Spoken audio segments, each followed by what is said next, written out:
নমস্কার, আপনারা দেখছেন আমুদরিয়া নিউজ, সঙ্গে আমি সৌমদেব। এবার 1 মিনিটের বাছাই খবর। শিলিগুড়িতে একটি সরকারি অনুষ্ঠানে প্রচুর পরিষেবা বিলি করলেন মুখ্যমন্ত্রী মমতা বন্দ্যোপাধ্যায়। শিলিগুড়ি, জলপাইগুড়ি, আলিপুরদুয়ার, কোচবিহারের বাসিন্দাদের জন্য নানা প্রকল্পের সূচনা করেন তিনি। চালু করেন উত্তরবঙ্গ থেকে দীঘাগামী 6টি এসি ভলভো বাস। অপারেশন সিন্দুর নিয়ে দেশের হয়ে কথা বলবেন বিদেশে। তৃণমূল কংগ্রেসের সর্বভারতীয় সাধারণ সম্পাদক অভিষেক বন্দ্যোপাধ্যায় থাকছেন সর্বদলীয় প্রতিনিধি দলে। সূত্রের খবর, কিরেন রিজিজু মঙ্গলবারই ফোন করেছিলেন তৃণমূল সুপ্রিমো মমতা বন্দ্যোপাধ্যায়কে। তারপরই অভিষেকের নাম চূড়ান্ত হয়। উত্তরপ্রদেশে লাইনচ্যুত হতে হতে বাঁচল রাজধানী এক্সপ্রেস এবং Kathgodam express.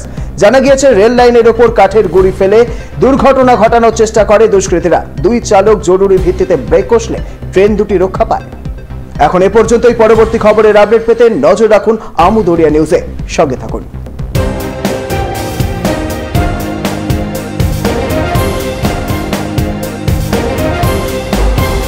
আমুদরিয়া news, voice of the marginal.